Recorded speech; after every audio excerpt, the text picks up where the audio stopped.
Welcome, everyone. Good morning.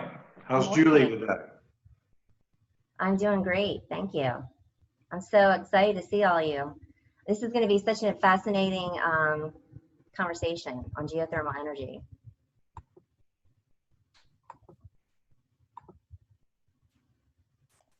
Okay.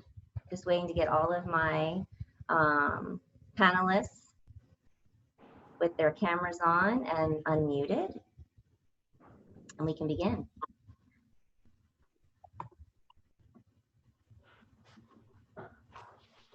Hi, everyone. Welcome, and thank you so much for taking time on your Saturday morning to join us.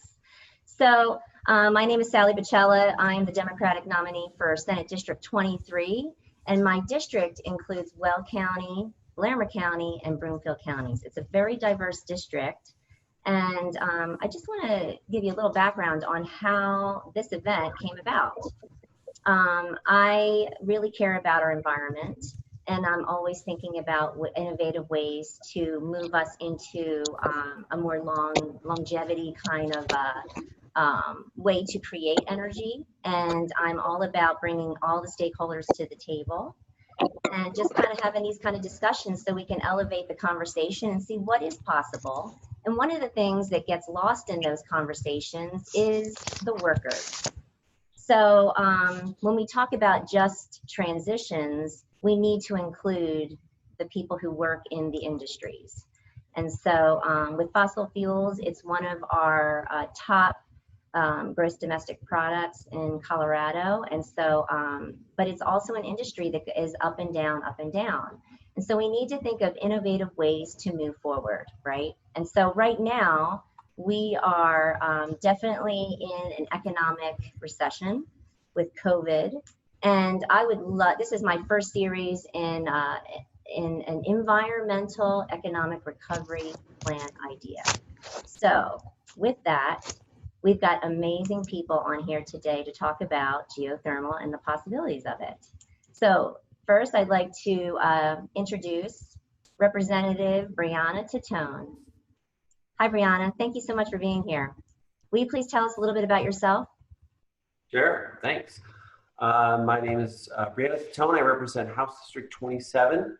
That's Arvada, Northern Jefferson County. And I'm really here because I'm the geologist in the General Assembly. I have a degree in geology, physics, geochemistry, and a software development degree on top of that. But I've worked in the mining industry, doing consulting work, mainly around water.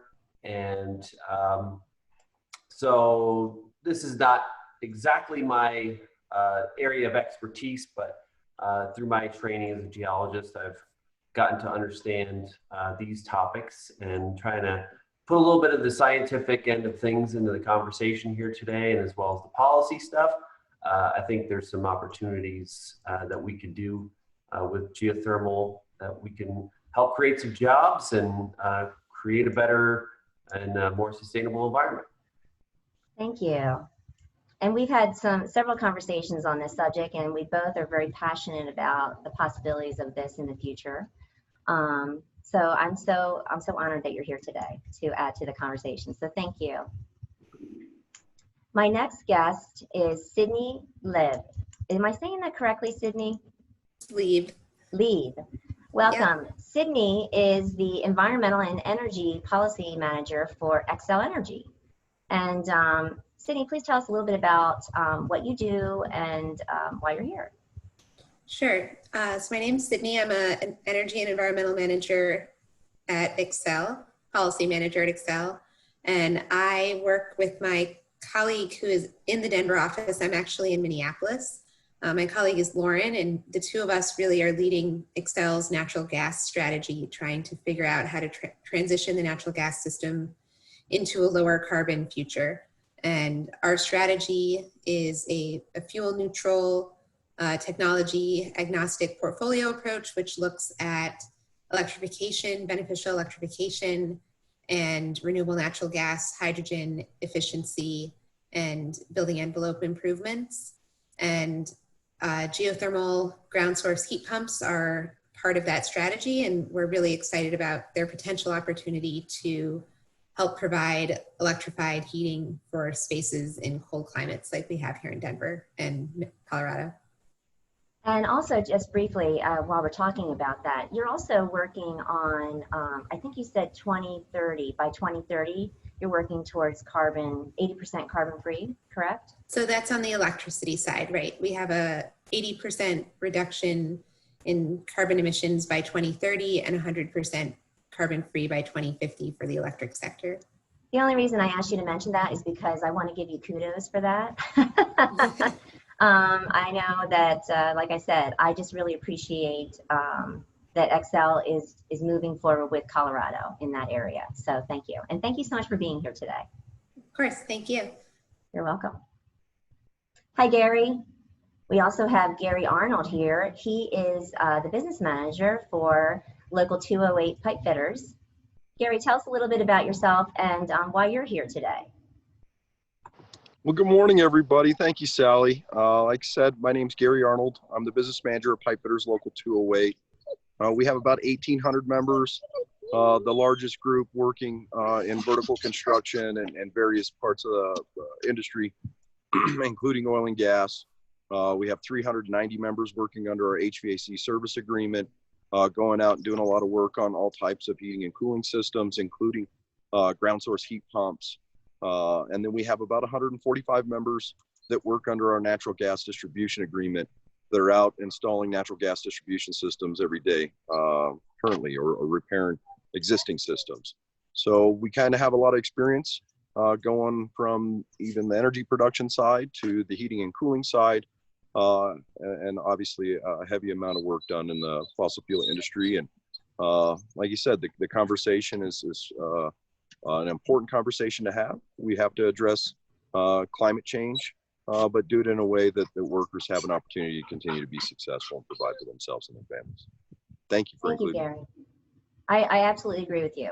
And again, we've had several conversations about this. I know, so when I volunteer weekly at the Well Food Bank, and there are several fossil oil and gas workers that are furloughed or have lost their jobs completely in this district. And, you know, I commend them. They're still trying to be part of the community and they're volunteering. But, you know, we need to think about them. Sorry, that was my dog. We need to think about them when we are moving into the future of energy. So because you are a big part of that industry, and you will be a big part of the geothermal industry as well. So I really appreciate being here and adding your input. Thanks.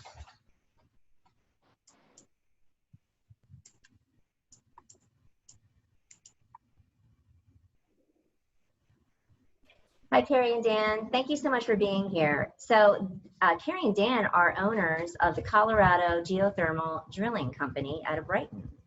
And so please tell us a little bit about what you do and why you're here.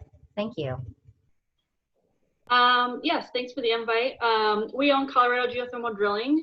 We install geothermal loop fields for residential homes and businesses. We've been doing this for almost 15 years now, right here in Colorado. And I think it's fascinating too that you're actually doing the work, and you know, Brighton is part of the district, and I just think it's exciting. So thank you so much for taking time this morning to be part of this.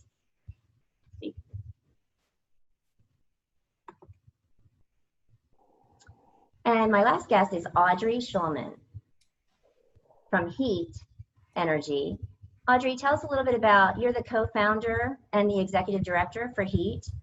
Yeah. Tell us a bit about what your company does, and then you're going to give us a brief presentation as well. Yes. So HEET is a grassroots nonprofit based in Massachusetts. I am a co-executive director, and I will present a little bit of information about you can see that, right? Yes, I'm always absolutely. worried with Zoom. Okay. I'm gonna present something called the GeoMicrodistrict, which is a networked method of ground source heat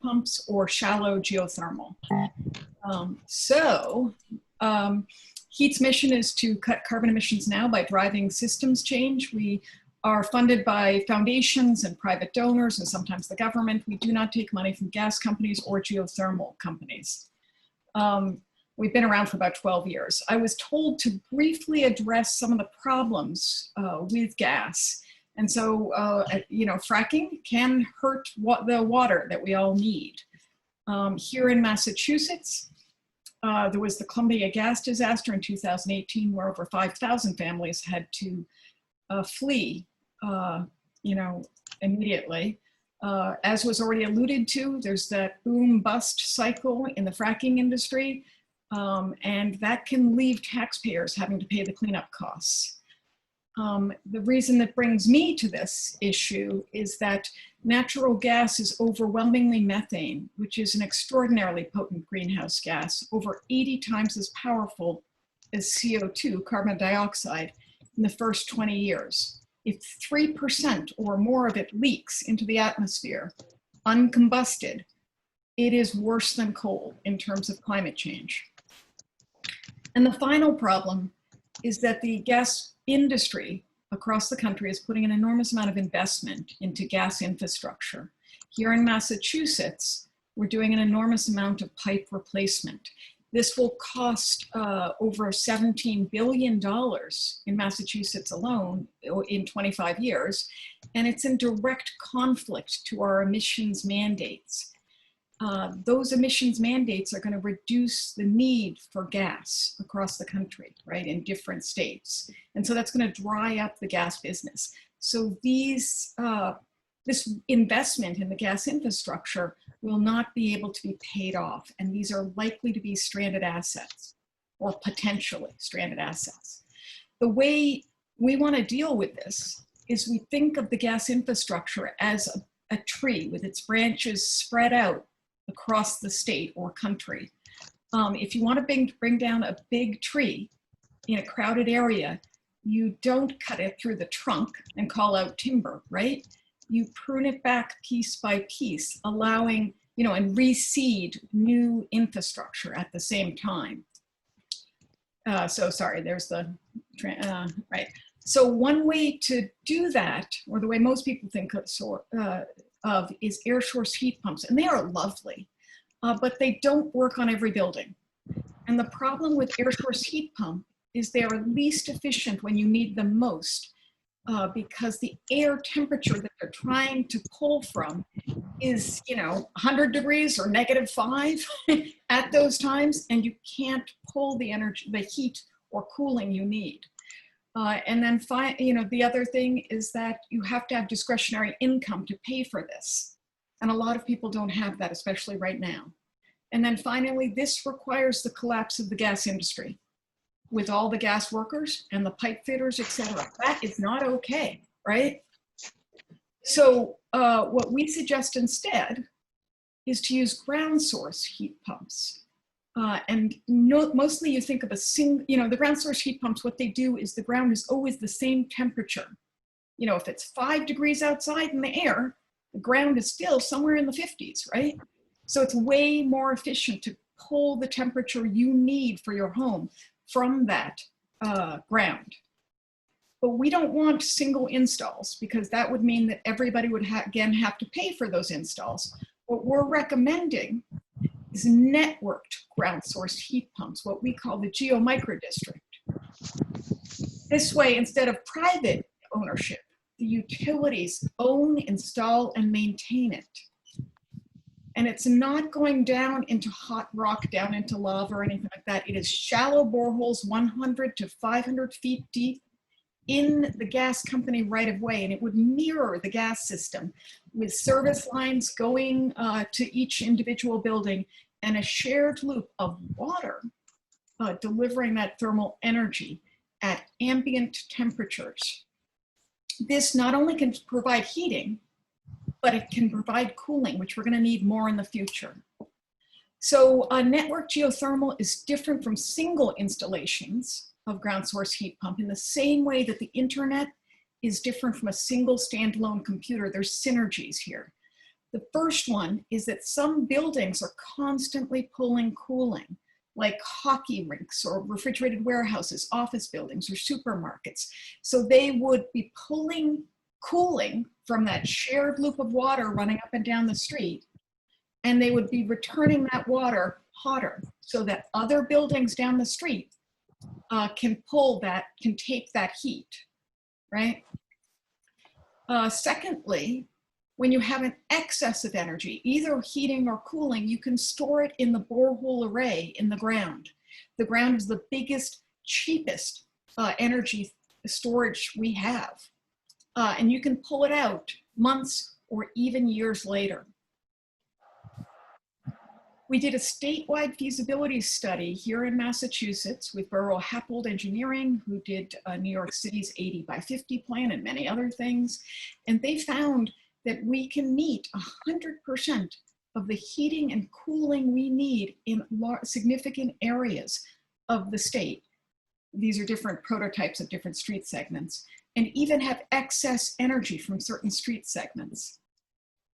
So what we want to do is to install the first pilot of this on a street, and then gradually iterate on it, interconnecting each of the systems like Lego blocks, gradually building up an entire district energy system.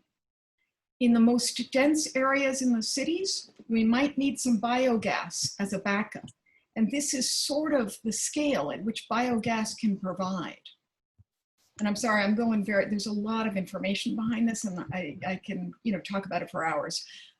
In Massachusetts, 3 different utilities, the three biggest utilities representing 95% of the customers are each either requesting to pilot or being told to pilot. And we have interest outside of Massachusetts. Sydney, we just talked to Xcel Energy about 2 weeks ago, just so you know, in Minneapolis, right? I don't know if you were there. So we've also assembled an incredible research and evaluation team, including MIT, Harvard, Lawrence Berkeley National Lab, National Renewable Energy Lab, to be able to study those first pilots and to create a standard method of evaluation. But you all in Colorado, you're ahead of us. Because at Colorado Mesa University, you actually have a system like this already installed. In 2006, the first version, which is, the only difference is it's not owned by a utility, the first geomicro district was installed.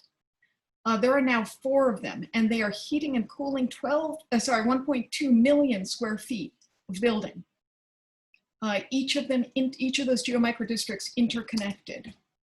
So what are the benefits? The first is lower energy bills. Colorado Mesa is saving over it's $1 million a year in energy bills. And our feasibility study found in general, the geomicro district would deliver a lower, would result in lower energy bills per energy use unit delivered than gas. In Colorado Mesa, they're also doing water savings because they don't have to turn the cooling towers on as much. Cooling towers are an evaporative method, and so they use a lot of water to cool off buildings. Colorado Mesa, they're saving 60% of their water use. Xcel Energy actually came up with this graph.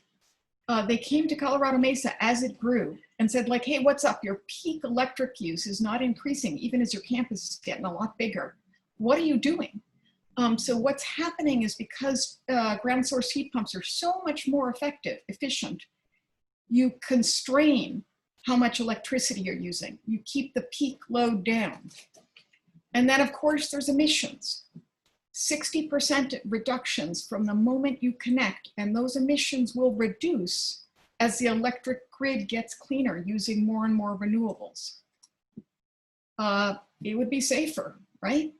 It's water in the system, not an explosive gas. And without fracking, you guarantee your clean water. Finally, or one of the final things is it uses the same type of piping that gas pipes use. And that means it's minimal retraining for all the gas workers. And that's part of the reason why the Massachusetts steel workers here are pretty excited about this. So what we suggest as next steps is think decades ahead to reduce the risk of investment money and the planetary impact. Learn and educate others. Think about strategic abandonment of the gas system to evolve it and replace it with something that is non-emitting and renewable. And here in Massachusetts, there is no money allowed to gas companies for innovation. Allow them to innovate, give them money to do this because they need to be able to change to meet our needs. That's it. Here's a lot of references and resources. Thank you. Should I so stop? much. That was so informative. Thank you. It was way too much, way too quickly. Well, but see, this is the beauty of this is that it's recorded, so people can go back and they can take notes and watch it. And so, no, that's fantastic. Absolutely. So I want to open it up to our panelists after we saw that presentation. And what are your, what are your thoughts immediately about that? I mean, I'm totally excited about it. I had no idea that Colorado Mesa University was already doing this. So, wow. So what do you think? I'll chime in real quick. I think, when we're thinking about new communities being built, it's a great opportunity before all the infrastructure goes in to put this in for a community. So you can really plan a community out and start a lot of these infrastructure projects along with the sewer pipes and all the other things that are going in. And in my district, there's actually an eco-friendly community that was built that's very solar oriented and community oriented, and it's virtually a net zero on their energy use in this whole community. So, there are it's a very attractive community. People really want to get in there. And so there's a demand for these kinds of communities. And I think that there's an opportunity, especially in these new communities, to build a lot of this stuff. So I'm excited about this. I think it's a good idea. The cost is the only thing that I'm always worried about. As a legislator, I'm always worried about costs. And I know that there's got to be some pretty high prices. And I'm sure that Kari and Dan could talk about some of the installation of these wells and how much it costs. Yeah. Kari and Dan, could you tell us a little bit about that? On a lot of the new construction, we're not doing the microgrids. It's a house by house installation, but it typically, it can range from $3 to $5 per square foot extra on the cost of a new build. Mm-hmm. So that's your additional cost above a traditional heating and cooling system. Okay. Payback against natural gas with the incentives, tax credits, Xcel rebates, things like that. We're usually somewhere in a 7 to 8 year payback, probably similar to a solar system.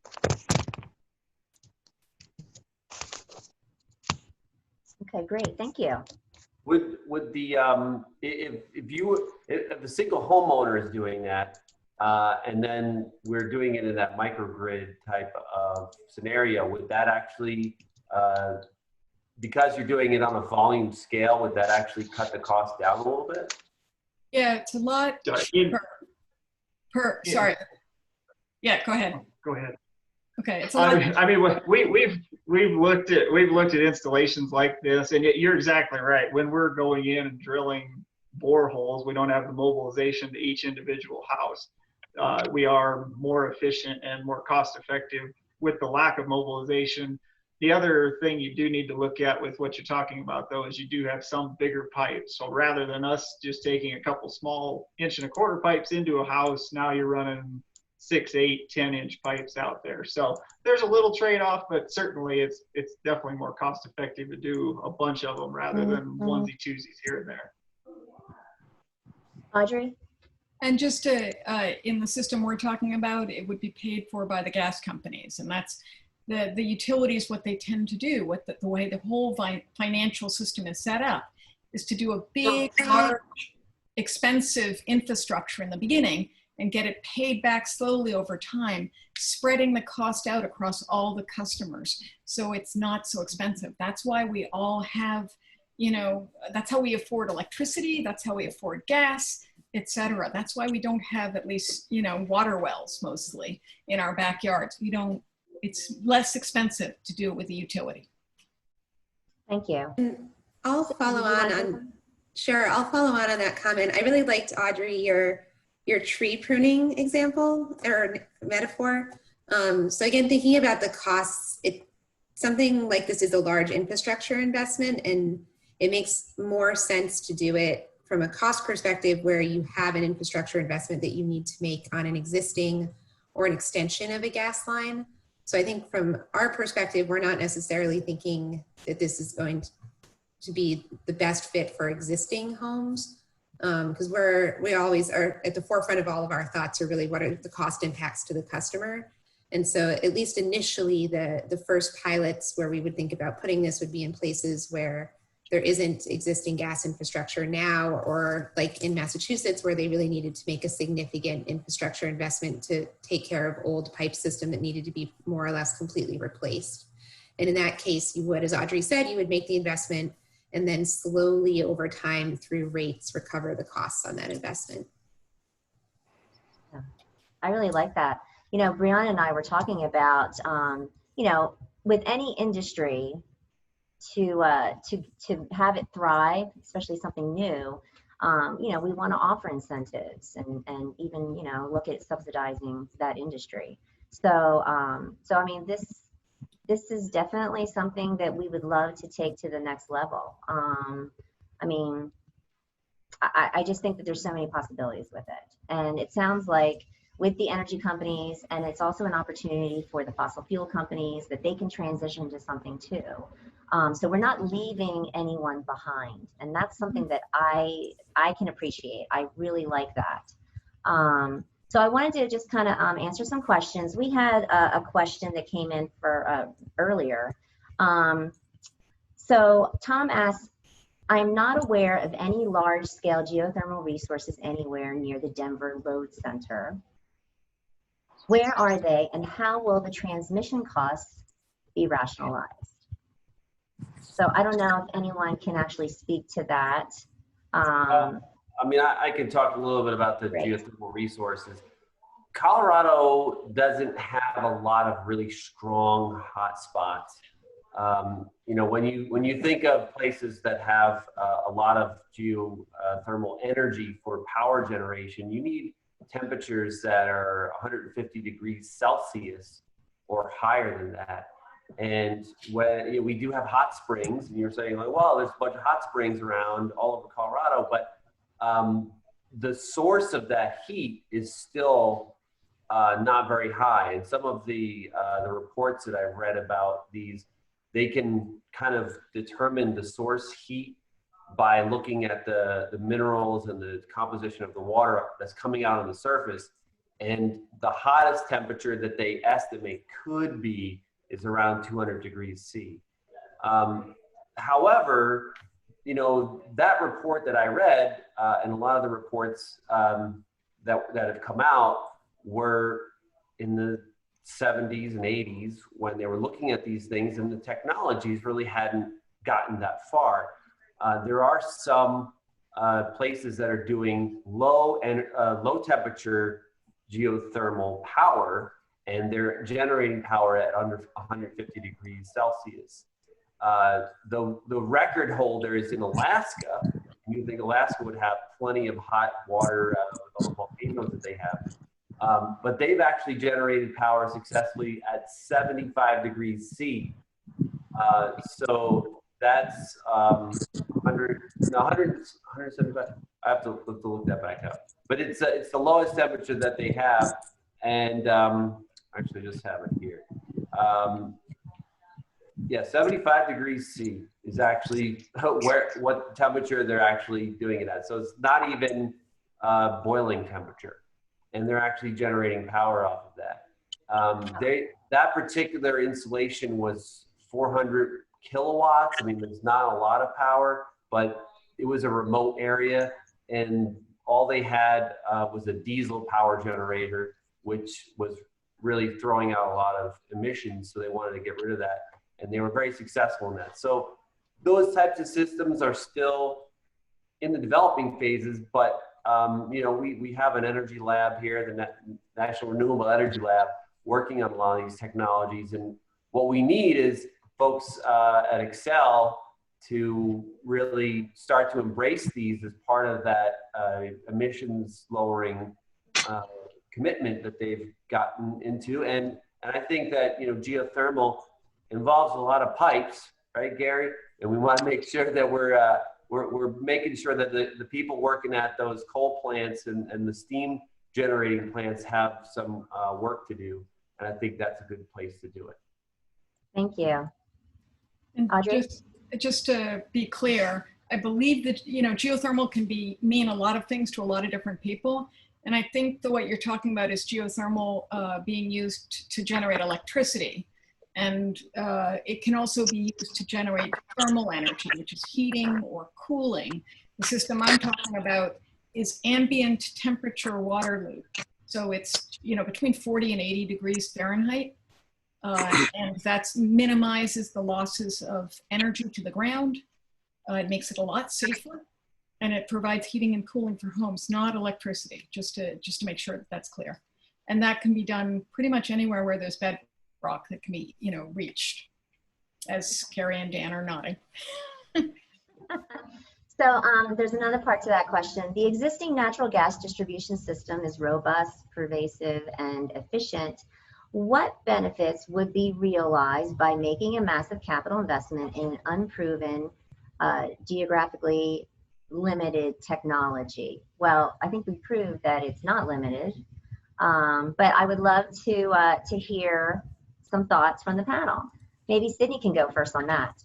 Sure, I can speak to that. So at least from the utility perspective, we're not thinking about going in and putting everybody's new construction or existing buildings on geothermal. We are looking at this more from a pilot perspective, the way we think about all electric communities, the way we think about hydrogen for electricity production, the way we think about renewable natural gas, that we have on the electric side a goal that we mentioned earlier to 80% reduced by 2030 and 100% carbon free by 2050. And we also have in development some ideas about how we want to transition the natural gas system into a low carbon future.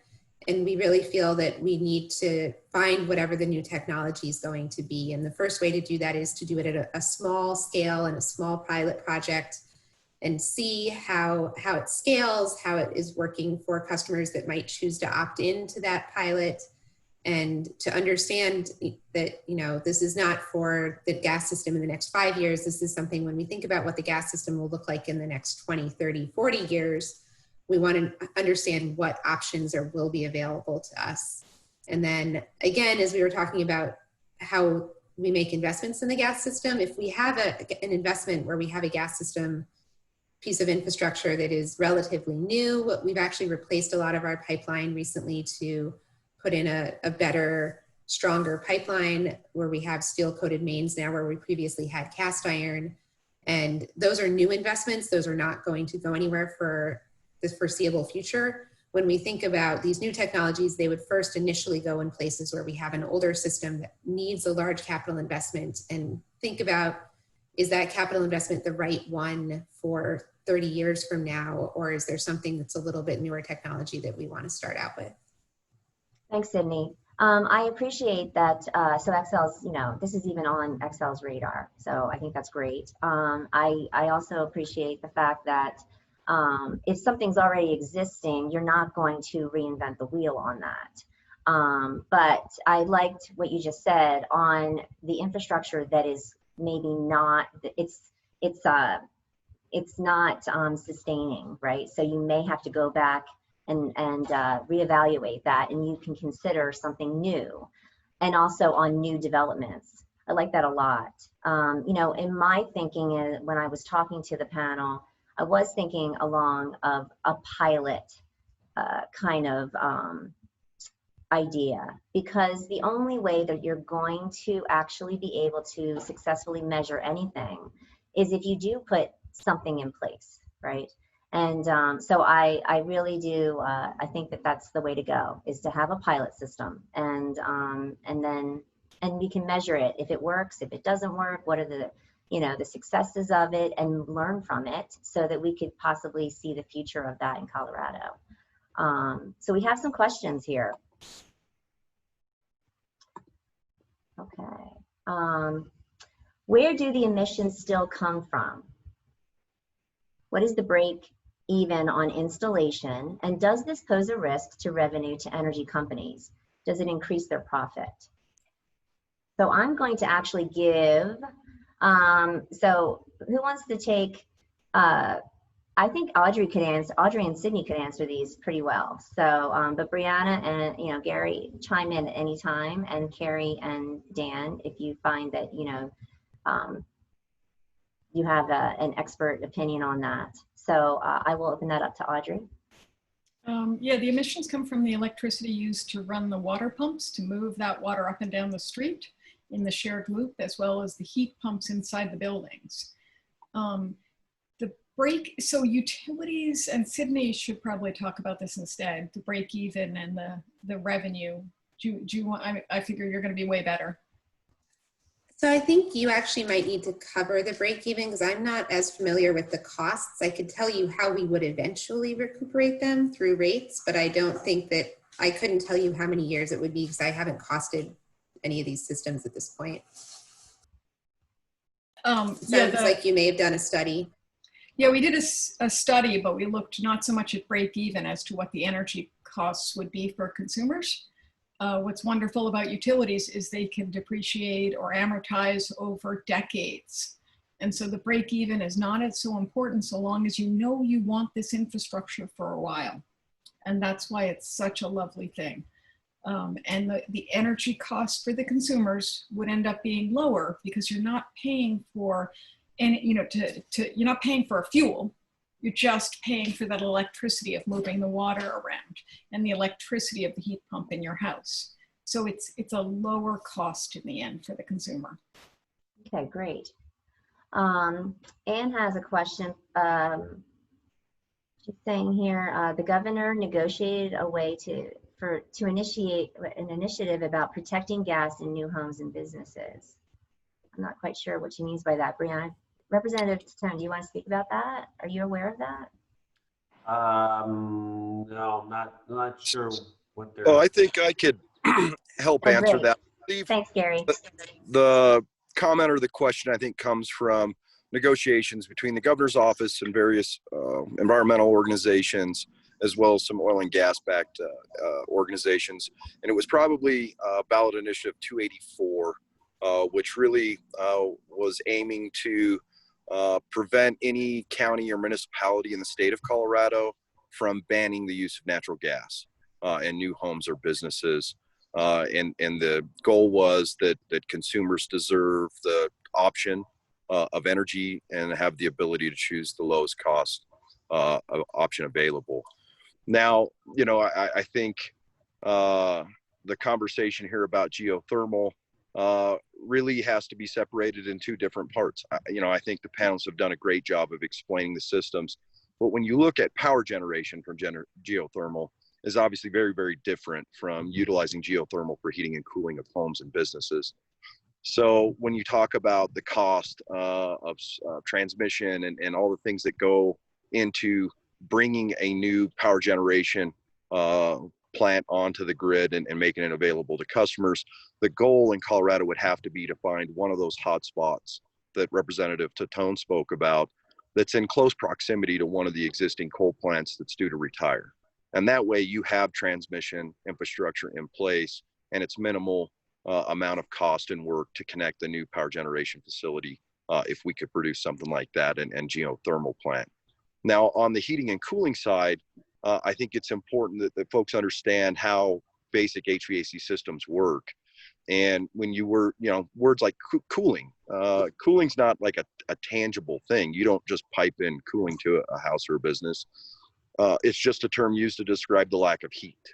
So what you try to picture, or what we're explaining to apprentices as we're doing our training, is it's more like a train with empty boxcars. And all you're doing is loading up heat energy and moving it around. So in the summertime, when you want to cool your house off, what you're doing is you're running that train inside the house. You're loading up all the heat inside the house that you don't want, and you're unloading it outside where it's not ejectable. And then obviously the opposite happens in the heating side. You're going to load up those cars with heat energy and bring it into your home so your home's comfortable and pleasing.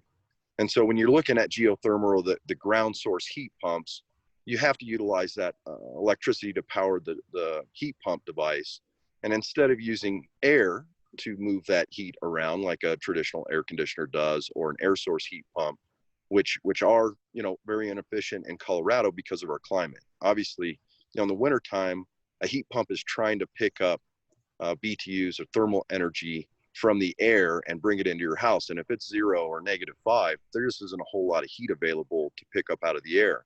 Why the ground source heat pumps work so much better is because, you know, those temperatures remain pretty constant, and you have heat energy available that water loop can pick up, bring to the heat pump, and then you can push it across the coil and heat the air or the space inside your home or a business. So, you know, you could be very smart about this.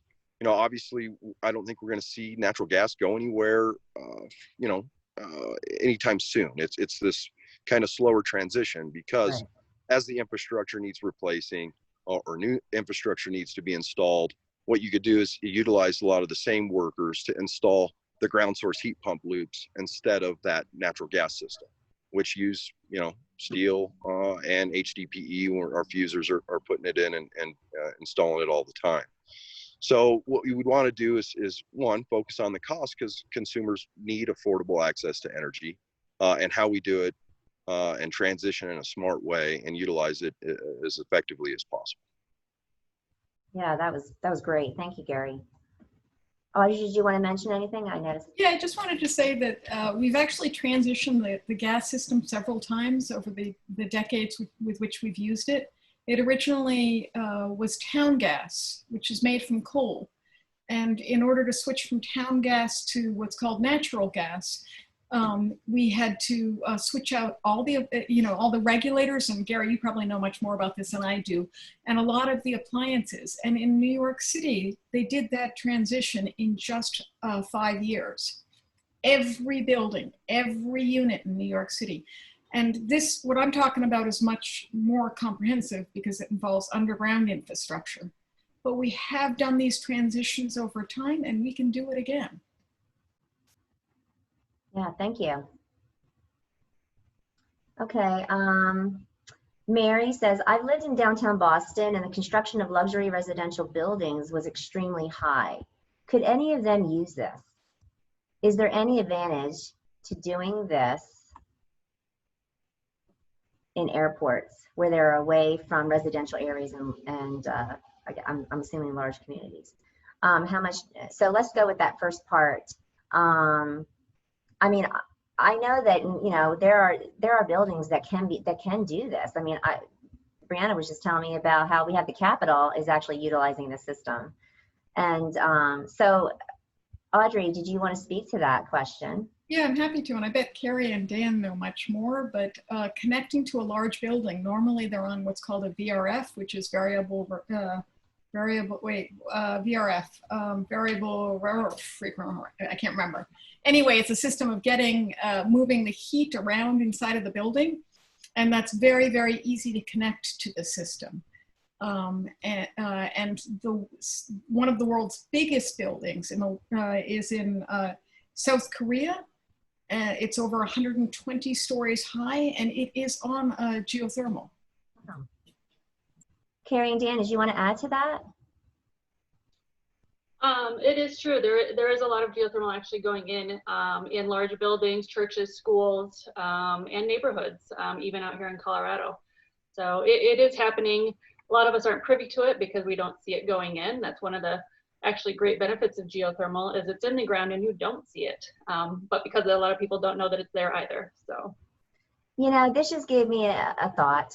You know, I think that, you know, we need to get this out there to the communities, to the public, so they know that this is actually happening already. I mean, like I said, I came across you and I didn't know this was even happening here. So I just think that, maybe a letter to the editor would be in store. I just, yeah, I mean, it's so exciting that, this is actually taking place right here in our backyard. Yeah, we've been working on the informational portion of that as best we can, but it is good to know, there's a couple apartment buildings just here in Brighton, Colorado that have geothermal in them.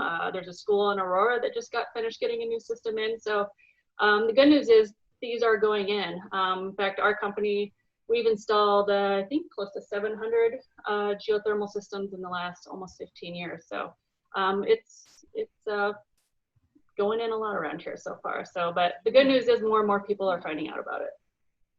Okay, thank you.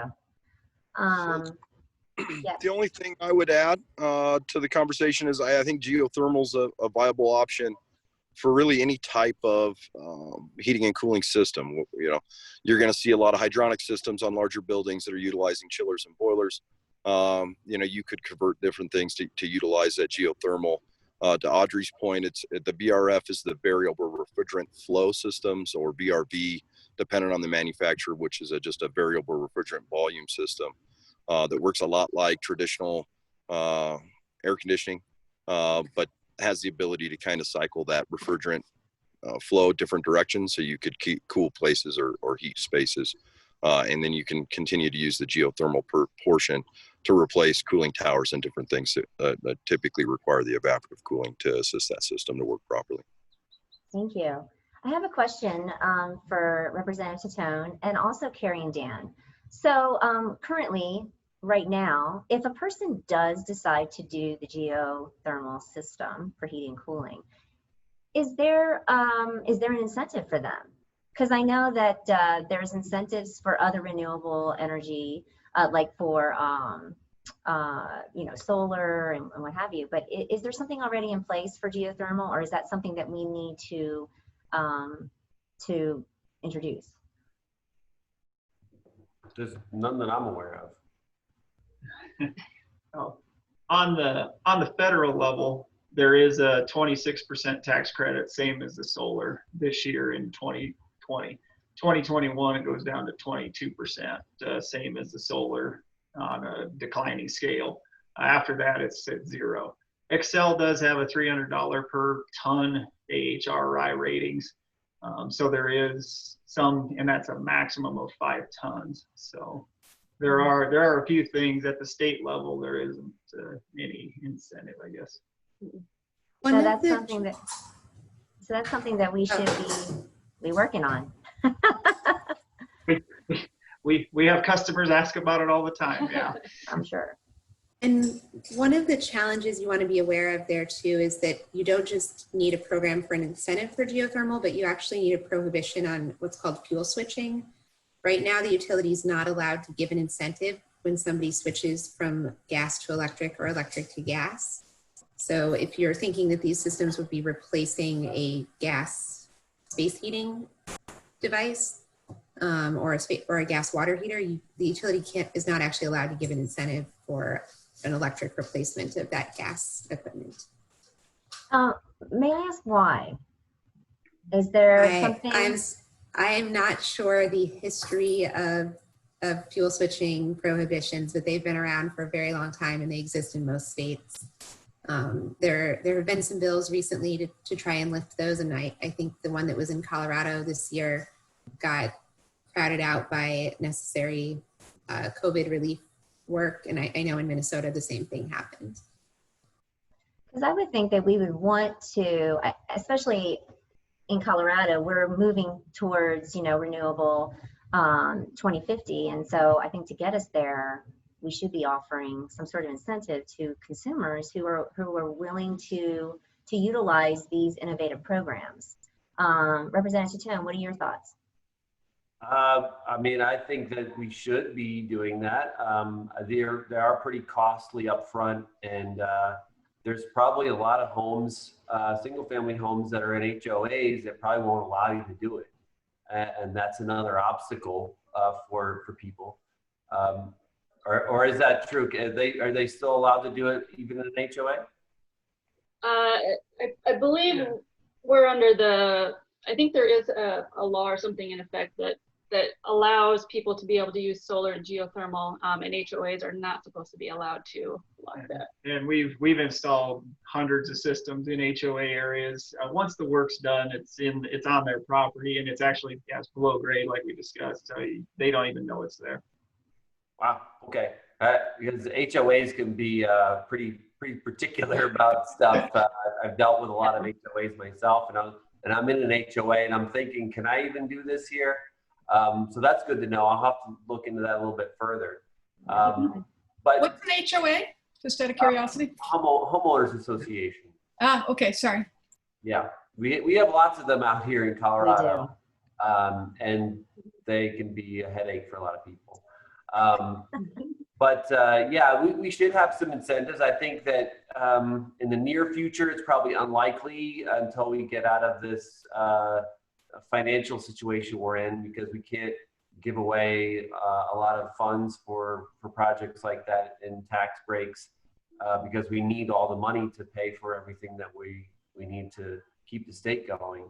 But once we recover fully out of the COVID crisis, I think that's definitely something that we should look into. I think that it should be part of that just transition for the workers as well. So we should be doing everything we can to increase work in the area, especially in drilling. And a lot of constituents of mine work in the oil and gas industry, and they're not doing so well right now. And I'd like to be able to find them some alternative employment. Agreed. So this is for Sydnie. What's the percentage of Xcel's energy used for heating and cooling? So I just went to go try and pull that information because I saw that come up. I unfortunately have some information that's company level that I have readily available, but I don't have Colorado specific. And it's really hard for us to know also, because if you have electric cooling and heating, that's not going to be disaggregated on electric bills, whether that was your fridge, your lights, or your furnace. So I am not sure the exact number that is used specifically for, I'm assuming, residential space heating. I'm sorry. I wonder if Kari and Dan have any input on that. Do you have like, I've got a few tables and charts. I can't remember exactly what it is, somewhere between 40 and 60%.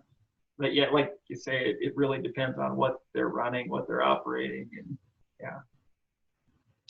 so if it's an energy efficient home to start with, it should be lower, you know. That's right. Charles has a question. Is HEET working with an organization such as NREL to get pilot projects done? Some builders in the Denver suburbs offer net zero houses as a sales feature. Are any of them doing earth heat exchange systems? That's a great question for Audrey and Representative Titone and Sydnie. Maybe even Gary. Gary may know too, because he knows who works on those things. Yep. So the first part is HEET is working with NREL, which is National Renewable Energy Lab, to be able to evaluate the first few pilots of this in Massachusetts. And they will help make sure that the data is transparent and that there's, you know, just a wide and comprehensive evaluation of how well it works. And then I will refer to others, the other two questions. Representative Titone? I'm not aware of everything that NREL is up to, but I know that they are working on projects, not sure with HEET in particular, but they are working on all of the things we've talked about. They're working with companies and innovations on all these things, and they actually implement a lot of them on their facility in Golden. They have a supercomputer that heats the building. So, you know, you're gonna compute models and figure out how heat flow works. You can actually create heat through the computer and put it through the building. So there's lots of neat things they're doing down there with these technologies. Fantastic. Sydney? So I'm not sure about specific net zero buildings in the Denver area. I imagine that there probably are some one-offs here and there. I'm not sure if Gary or Kari and Dan can speak to that directly. I know that it is something that's being considered with some systems. We have some in Minnesota. There's a college campus that needed a new library. So while they had a large hole in the ground, they put in a geothermal heat exchange system essentially underneath where the library is. But I'm not aware of specific systems or building projects that are going on in Colorado or Minnesota at this time. Kari and Dan? We've done a number of net zero homes. Some of them were going for net zero. Some of them just happened to be, the homes ranged anywhere from 2,000 to 9,000 square feet. A lot of them in the Boulder area, some in Fort Collins. The subdivision or suburb, Geos Arvada, located in Arvada, Colorado. There's a few dozen homes over there, and there's more to be put in, but those are net zero as well, and every one of them is using geothermal as well as solar. Yeah, net zeros they're built. Okay, great. Yeah, one of those is the Geos neighborhood. It's in my district, and they use combination of solar power and the ground source heat pumps. And that's what's great about solar power, is that you can eliminate that small amount of emissions that this has by using the solar power to operate the pumps, and you're getting the heat basically for free because the sun powers it. Gosh, that's amazing. Well, thank you. Gary, do you want to add to that? I would say, we do a lot of work up there at NREL. It's a wonderful facility. A lot of work that happens up there is developing the technologies and forming the patents, and then allowing private companies, obviously, to use that technology and those patents to take it out to the market and make it available to consumers. So it is a good relationship. The one project that I know is that it's really going to use a lot of this technology is the new National Western Stock Show is going to utilize a lot of this as they complete that I think it's $1 billion project. So we see it starting to move out, and everybody else made all the points about how do you get to a net zero, and it's just where is that electrical generation taking place, and if it's happening from a renewable source, then the system really works really well together. Great. I wanted to open it up to questions from our guests, from any of our participants today. Please put it in the chat, because our hour is about up.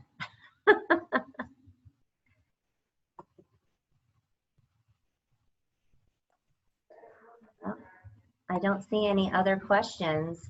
So I really want to thank you all for being here today. This has been so informative. I know for me, it's given me a lot to think about and do some more research. And I hope that it was very informative for the people that were listening. This will be recorded. This is recorded, so it'll be up on my website, on Facebook.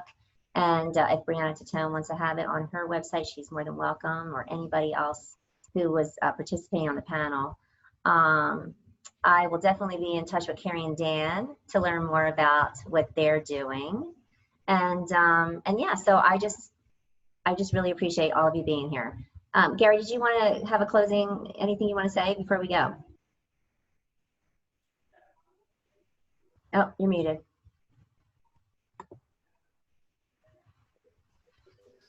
Just thank you for including us in the conversation. I think it's important. Working families in Colorado just need to have a fighting chance as we move forward. Absolutely. Thank you. Oh, you're very welcome. Sydney? No, just thanks for everyone, and I appreciate the interest in the technology. Thank you. Representative? Happy to be here. Thanks for including me. I don't get to be the geologist very much, so it's always good to get the old textbooks out and just refresh my memory on this stuff, because there are some areas where this expertise actually comes in to play with policy. So happy to give my 2 cents.